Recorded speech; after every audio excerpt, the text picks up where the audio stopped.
Pessoal, antes de começar a assistir o vídeo, por favor não deixe de dar um like, pois ajudará muito no crescimento do canal. E se por acaso gostar do conteúdo, não deixem de se inscrever e ativar o sininho para não perder os próximos vídeos. Dado o recado, vamos para o relato.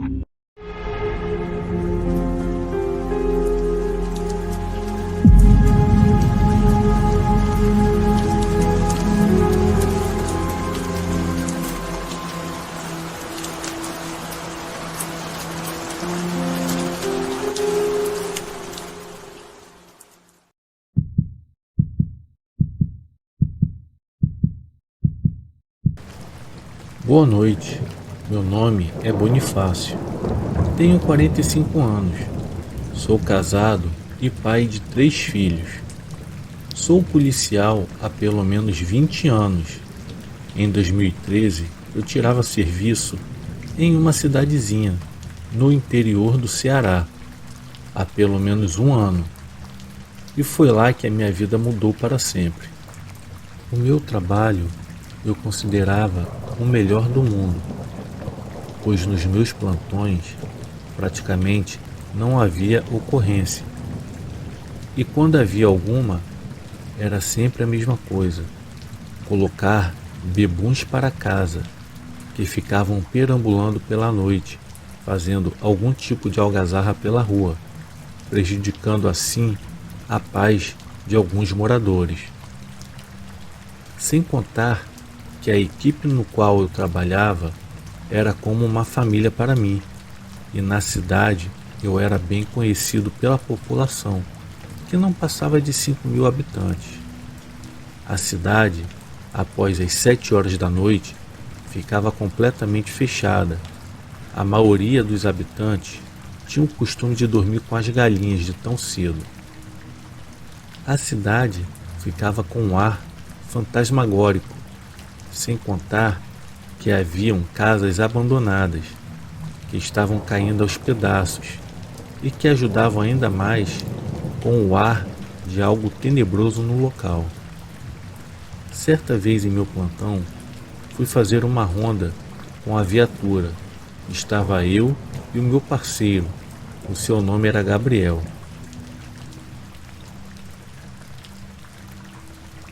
Estávamos conversando sobre todo tipo de assunto, era da família ao futebol. E foi quando encontramos o seu Ramalho, um senhor de aproximadamente 70 anos de idade, que estava bem alcoolizado e dando uns gritos na rua. Paramos o carro e fomos tentar convencê-lo de entrar na viatura da polícia com a gente, e assim levá-lo de volta para casa. O seu Ramalho não titubeou, aceitou em entrar no carro com a gente. Eu achei bem estranho, para ser sincero, pois o seu Ramalho sempre torna as coisas mais difíceis quando se está bêbado. Inclusive teve uma vez que o deixamos dormir na cela, pois o coroa estava muito fora de si, querendo até nos agredir. O seu Ramalho é um senhor que vive sozinho. Ele perdeu a mulher por câncer alguns anos atrás e os seus filhos foram viver na cidade grande. Então o seu Ramalho se entregou de vez à bebida, que muitas das vezes, após se embriagar em casa por ser sozinho, acaba indo para a rua e muitas das vezes vai fazendo algazarra, assim atrapalhando a paz de muitos moradores. Então, ele começou a nos falar que já viu por umas 3 vezes a Ângela atravessando a rua, correndo e indo para a casa dela. E hoje foi um dos dias no qual ele a viu. O meu parceiro, sem entender nada, por uma conversa meio que fora de contexto, olhou para mim e deu um pequeno sorriso de canto de boca. Foi aí que eu questionei o seu Ramalho. Ramalho, qual o problema de uma mulher atravessar a rua correndo? Foi aí que o senhor me olhou nos meus olhos e então ele me disse: Nada demais, meu filho, a não ser que seja uma menina de 13 anos, 1 hora da manhã indo para casa, no qual ninguém lá mora mais. Em seguida, o Ramalho nos perguntou: vocês sabem o porquê que ninguém mora mais lá naquela casa? Eu e o Gabriel olhamos um para a cara do outro e quase que de imediato respondemos ao Ramalho: não sabemos, senhor. Foi então que o seu Ramalho nos disse: é simplesmente aquela menina, ela é morta há 60 anos. Como assim? Eu indaguei. O Gabriel logo falou que não era para eu dar a ideia, pois o coroa estava bêbado. O seu Ramalho logo continuou a dizer que ele era amigo dela quando eles eram crianças. Era por volta de umas 5 horas da tarde, quando o pai dela chegou, bêbado em casa, e começou a discutir com a mãe dela. O pai da Ângela era muito ciumento e quando bebia ficava muito violento. E em uma discussão, o pai da Ângela começou a bater na mãe dela, na frente de nós dois. Em seguida ele me expulsou do quintal, de onde eu estava com a Ângela. Eu morria de medo dele. O pai da Ângela era bem alto, era um gordo e a sua voz era bem grossa. E quando ele bebia, dava a impressão de que ele se tornava um bicho, com aquela cara bem avermelhada do sol.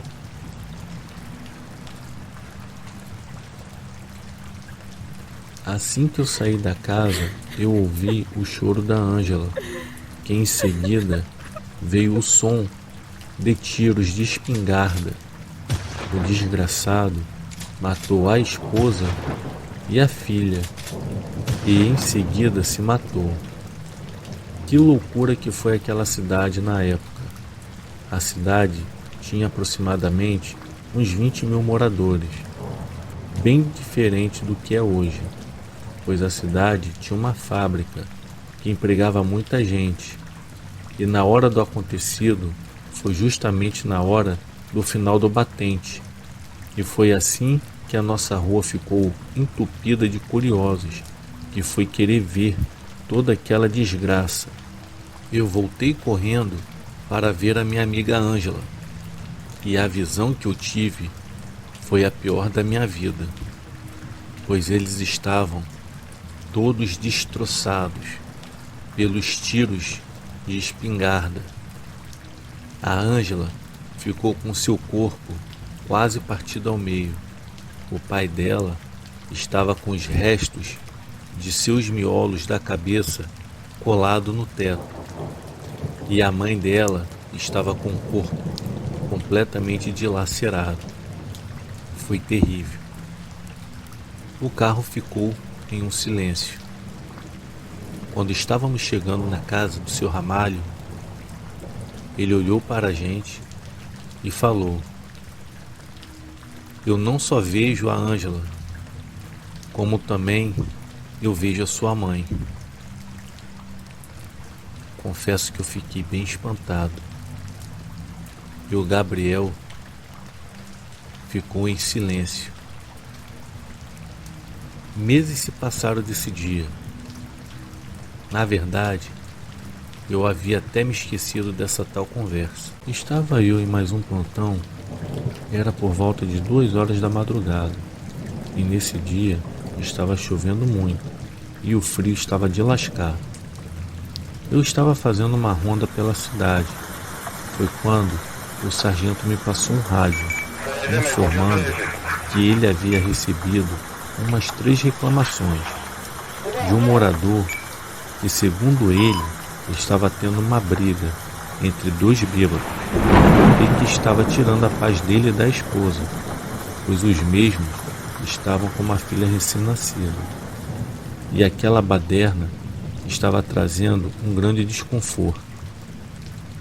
Foi então que o sargento me pediu para dar uma conferida naquela situação. E dessa vez eu não sei o motivo de que eu estava sozinho em minha viatura. Chegando no local, não havia mais brigas. Os beberrões já tinham se mandado. Foi quando eu decidi fazer mais uma ronda. Foi quando eu decidi retornar para a delegacia. No percurso, eu levei um susto, pois havia uma criança em pé no meio da rua, segurando um urso em uma de suas mãos. Joguei o farol alto na direção dela, que surpreendentemente ela correu e atravessou a rua. Cantei pneu com o carro e fui atrás. Foi quando eu vi que ela correu para uma casa abandonada. Na mesma hora, eu fiquei com medo, pois veio em minha mente a história do Senhor Ramalho sobre a menina Ângela.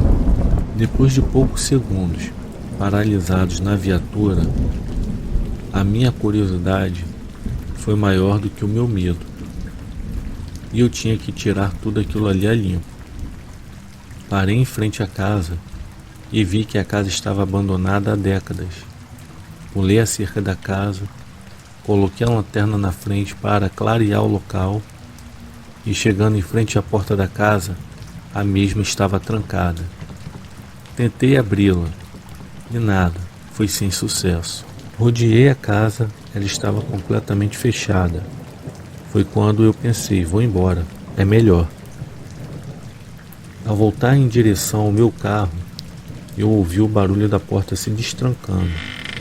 E quando eu olhei para trás, a porta estava completamente aberta. Fiquei surpreso e um medo absurdo. Mas como eu disse, a minha curiosidade era maior. Foi aí que eu decidi entrar na casa. O meu medo era muito grande, confesso. Quando eu coloquei o meu pé na escada, eu ouvi passos, como se estivesse alguém no andar de cima. Subi a escada correndo. Foi quando me deparei com uma mulher sentada em uma cadeira de balanço e com uma criança em seu colo. Eu fiquei paralisado, como uma estátua. O meu medo me travou por completo. Foi quando aquela mulher foi se virando bem devagar em minha direção. A visão que eu tive foi terrível. Elas estavam com uma cara totalmente pálida, com os olhos acesos e arregalados. A boca estava totalmente aberta. Elas começaram a murmurar. Eu estava em choque. Foi quando eu ouvi passos de alguém subindo as escadas para o andar em que eu estava. Quando eu me virei, eu vi aquele cara bem alto e gordo, gritando, com uma cara toda deformada, que chegou perto de mim. Foi quando eu desmaiei. Eu me lembro que eu fui acordado pelo meu amigo Gabriel, que estava me procurando pela pequena cidade. Segundo Gabriel, ele só me achou pois encontrou a minha viatura estacionada em frente à casa abandonada. O Gabriel me falou que quando chegou no local em que eu estava desmaiado, ele ouviu vozes e que achou que eu estava tendo problemas com algum mendigo bebum. Quando eu falei para ele o ocorrido, ele na mesma hora ficou muito assustado. Passaram-se alguns dias e eu pedi transferência para trabalhar em outra cidade. E um certo dia eu estava tirando plantão em outra cidade, um pouco distante da que eu estava. Foi quando o meu amigo Gabriel, o meu ex-parceiro, me enviou uma mensagem para me informar que o velho Ramalho foi encontrado morto dentro da tal casa no qual eu passei aquele terror. Segundo o Gabriel, só acharam o seu Ramalho pois os vizinhos começaram a sentir cheiro de podre vindo da maldita casa. Chegando no local, o corpo do Sr. Ramalho estava apodrecendo e o seu rosto estava com uma expressão de medo. Após eu ler a mensagem do Gabriel, eu confesso que me veio em mente todo aquele terror que eu havia passado. E na hora eu imaginei o terror que o Sr. Ramalho não deveria ter passado para chegar ao ponto de morrer. Eu acredito que ele deveria estar bêbado. E, infelizmente, ele deve ter sido atraído pelo tal espírito para dentro daquela maldita casa. Hoje em dia, eu faço um tratamento psicológico para eu poder trabalhar e viver de uma forma melhor, pois mesmo assim, muitas das vezes eu me sinto assombrado pelo que eu presenciei. Hoje eu coloco o meu Deus na minha frente para que eu possa trabalhar em paz comigo mesmo.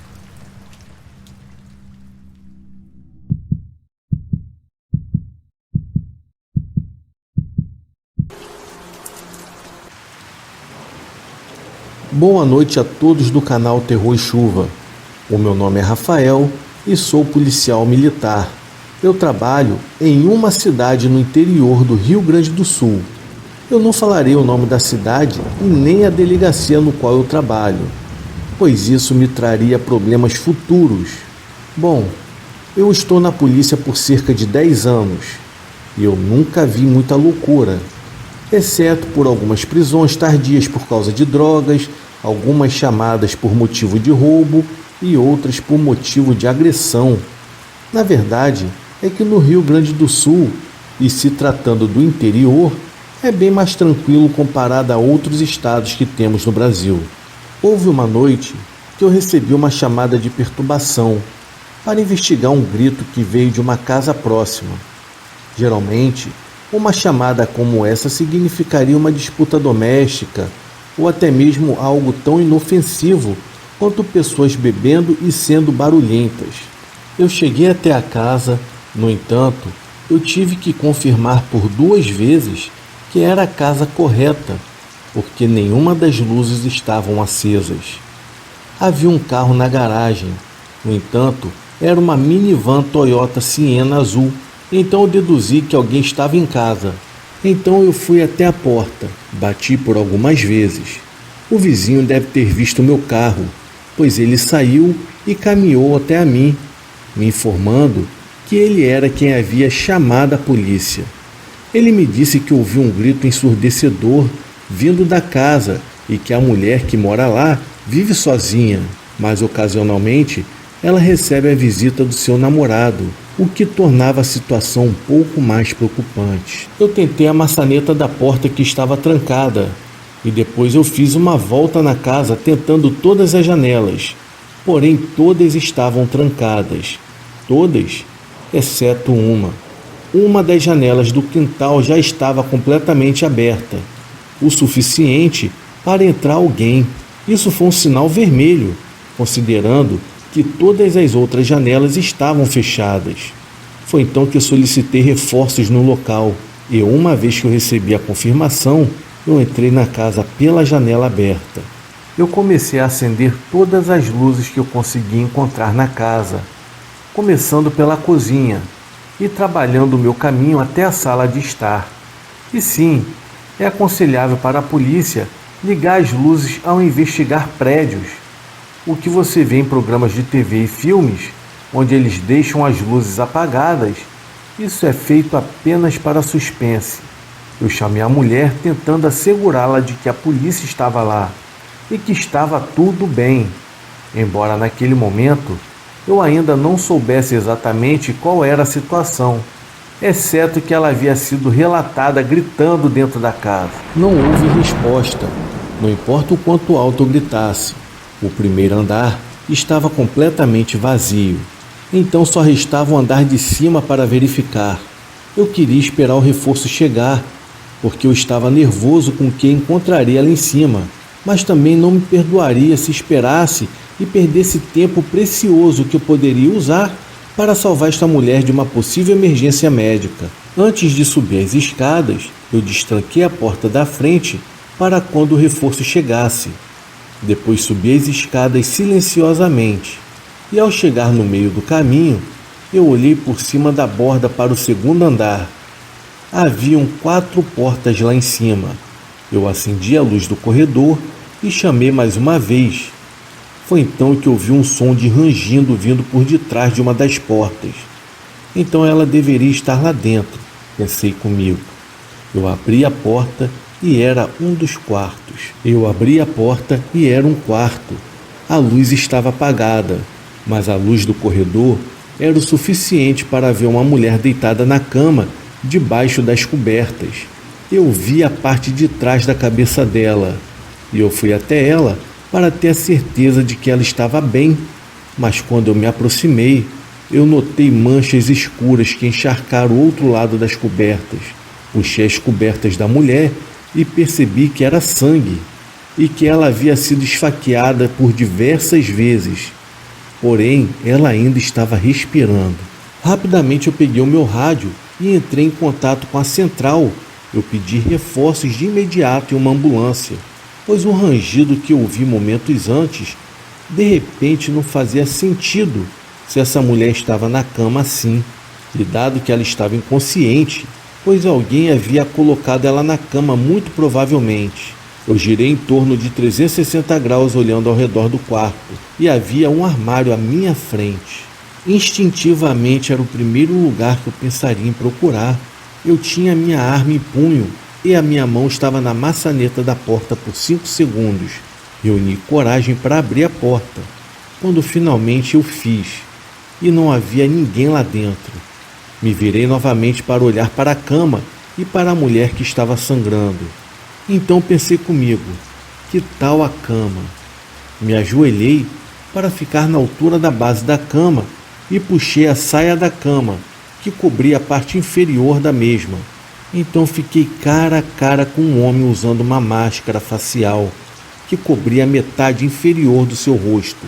Eu gritei e disse, mostre-me as mãos, maldito. Ele lentamente levantou as mãos acima da cabeça ao máximo que pôde. Eu me levantei e disse para ele sair debaixo da cama bem devagar e verifiquei se ele não estava segurando alguma faca. Eu o fiz ficar em pé no canto da parede, com as mãos levantadas, até que o meu parceiro chegasse. Eu não estava disposto a tentar algemá-lo sozinho lá dentro, pois ele poderia ter algum tipo de arma consigo. Eu disse para o meu parceiro que eu estava no segundo andar da casa, e quando eles entraram na casa, eu o chamei. Só assim que nós algemamos o homem. Pouco tempo depois, uma ambulância chegou e a vítima foi levada às pressas para o hospital, mas infelizmente acabou morrendo após ter sido esfaqueada por 6 vezes. O homem que fez isso, na verdade, era o namorado dela. O motivo é que o homem descobriu que ela o traiu com seu melhor amigo e quando ligou para falar com ela sobre o assunto, ela terminou com ele pelo telefone e isso causou um surto psicótico do homem. Aquele homem foi preso pelo homicídio praticado. Isso foi no meu primeiro ano como policial. Foi em 2013, se eu não me engano. Bom, a casa ficou fechada por 1 ano, até que começaram uma reforma nela e depois de 2 meses a casa já se encontrava alugada, sendo que eu soube que na época os pais da vítima, que moram em São Paulo, fizeram da casa da falecida um meio de ganhar dinheiro, já que a mesma não possuía herdeiros. Quando foi em 2015, eu estava em um churrasco na casa de um amigo e começou a rolar um papo de que a casa da falecida era assombrada, pois coincidiu que um vizinho dela estava no mesmo churrasco que eu me encontrava e, segundo ele, algumas coisas estranhas estavam acontecendo naquela casa, como, por exemplo, o casal que estava na casa ouviam passos de alguém subindo a escada correndo, Ouvia o som da TV como se estivesse ligada durante a madrugada. Ouvia som de descarga. Isso tudo durante a madrugada. Sendo que o pior aconteceu. A vizinhança chamou a polícia para ir na tal casa assombrada, pois haviam gritos de pedido de socorro dentro da tal casa, seguidos por uma gritaria. Nesse dia não foi o meu plantão. Quando os policiais entraram na casa, que estava com a porta aberta, se depararam com a mulher morta, com os olhos abertos, olhando para a direção da parede. Na verdade, ela estava olhando para o nada. Foi uma cena tenebrosa. A mulher de nome Nathalie morreu com semblante de medo, segundo os próprios policiais e vizinhos que a viram. Foi um choque para os vizinhos, e principalmente para o marido da mulher, que no dia estava trabalhando em outro estado. Ele vinha para casa de 14 a 14 dias, e a Nathalie estava completamente sozinha no dia da sua morte. Foi então que começou a rolar muitos boatos de que a casa era na verdade uma casa amaldiçoada, pois era a segunda pessoa que havia morrido nela. Passaram-se 5 anos daquele fatídico dia, e a casa estava completamente fechada, até que uma família alugou a tal casa. O engraçado é que eu cheguei a conhecer o novo morador da casa no supermercado. Por ser uma cidade pequena do interior, acaba todo mundo se conhecendo pelo menos de vista. Porém, da minha parte, eu não toquei no assunto da assombração e das mortes. E eu acredito que ninguém da vizinhança também não tocou no tal assunto. Até que certa noite, no meu plantão, o nosso departamento recebeu uma ligação de desespero. Um homem ligou para a delegacia para informar que havia um invasor dentro da casa dele e que ele e a sua família estavam dentro do quarto do casal com a porta trancada. Eu pedi o endereço da residência e quando eu vi o endereço, era para tal casa supostamente assombrada. Na hora eu pensei, meu Deus do céu! Nesse dia eu estava com um novato. Ele havia sido transferido para a delegacia da nossa cidade. E quando chegamos na residência, o portão estava aberto. Entramos pelo quintal e nos deparamos com a porta da sala, que estava totalmente escancarada. Isso era por volta das 4 horas da manhã. Nesse dia, estava com uma chuva torrencial. E para piorar, a casa estava completamente sem luz. Eu achei bem estranho na hora, porque a rua estava com luz e só a casa estava sem energia. Parecia um filme de terror, literalmente. Eu e o meu parceiro ficamos em alerta com a arma em punho. Rodeamos a casa por inteiro e em seguida entramos e olhamos tudo na parte de baixo da casa. E não tinha nada. Então decidimos subir para o andar de cima.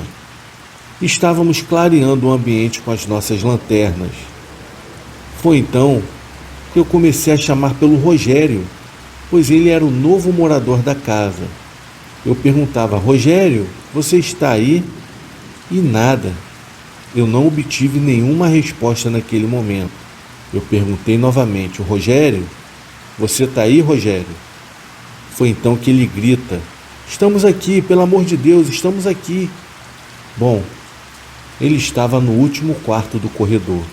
E quando ele abriu a porta do quarto para entrarmos, e que nós colocamos a lanterna em direção a eles, o soldado que estava comigo deu um grito de terror. Meu Deus, o que é isso? Meu Deus do céu, o que é isso? E se encolheu todo no canto da parede. Na hora, parecia que ia morrer junto, porque eu levei um susto muito grande. O Rogério e a sua família gritaram junto de tão desesperado que eles ficaram. Quando eu olhei para o soldado Peçanha, ele estava com suas mãos no seu rosto e começou a repreender na hora. Aquilo me arrepiou até a espinha. O Rogério e a sua família se abraçaram imediatamente e começaram a orar ali mesmo. Foi horrível aquele cenário. Ali eu tive a certeza que eu estava mergulhado no mais terrível terror psicológico. Eu estava em uma casa completamente escura, com pessoas precisando de ajuda, e o soldado Peçanha, totalmente fora de si, mal conseguia segurar sua arma de tanto que ele tremia. Depois de uns 5 minutos ali no segundo andar, conseguimos descer para o primeiro, e o Rogério, mais calmo, foi até o disjuntor da casa que ficava na cozinha e viu que o disjuntor estava desarmado. Em seguida ele armou o disjuntor, fazendo assim com que a luz da casa retornasse. Em seguida o Rogério e a sua esposa me informaram que acordaram com barulhos de alguém quebrando os copos da casa na cozinha, que ficava no andar de baixo, ali onde nós estávamos, e que ele e a sua esposa ficaram tão assustados que pegaram as crianças no quarto ao lado e levaram para o quarto deles, e assim se trancaram, e foi por isso que ligaram para a delegacia. Ao ouvir tudo aquilo ali, eu confesso que eu fiquei mais intrigado do que eu já estava, até mesmo que eu já sabia de todo o passado bizarro daquela casa.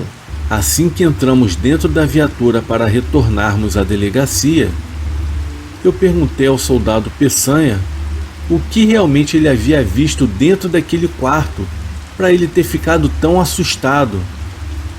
Foi então que ele olhou para mim com seus olhos ainda completamente arregalados e me disse: Sargento, o que eu vi é algo inexplicável. Assim que eu coloquei a lanterna para clarear a família, ao lado dela tinha um homem negro, com os olhos completamente vermelhos. Era um homem alto. Ele usava um chapelão gigante e uma capa que ia até o chão. Com certeza aquele homem não era desse planeta. Com certeza era uma entidade maligna que estava ali do lado daquela família. Eu acredito piamente que aquela casa ali é habitada por espíritos. O soldado Peçanha, chorando, ainda completou: Sargento, a sensação que eu tive foi de morte. Quando eu vi aquela coisa, parecia que ela queria tragar a minha alma.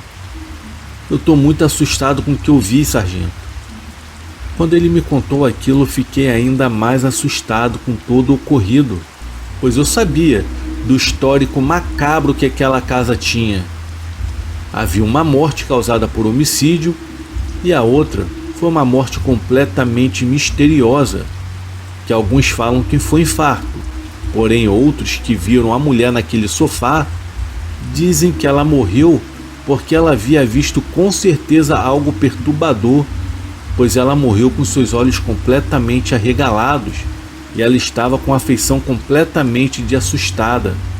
Enfim, pouco tempo depois do ocorrido, o Rogério se mudou com a sua família para a cidade de Farroupilha. Já o soldado Peçanha voltou para a delegacia no qual ele tirava serviço antes desse episódio. A casa hoje em dia está fechada até o momento, e segundo o que eu fiquei sabendo, os vizinhos relatam que durante a noite encontram a luz da casa acesa, sendo que alguns vizinhos que passaram pela calçada ao lado da casa já ouviram sons de pessoas conversando no quintal. Bom, esse foi o meu relato. Eu desejo a todos vocês uma ótima noite.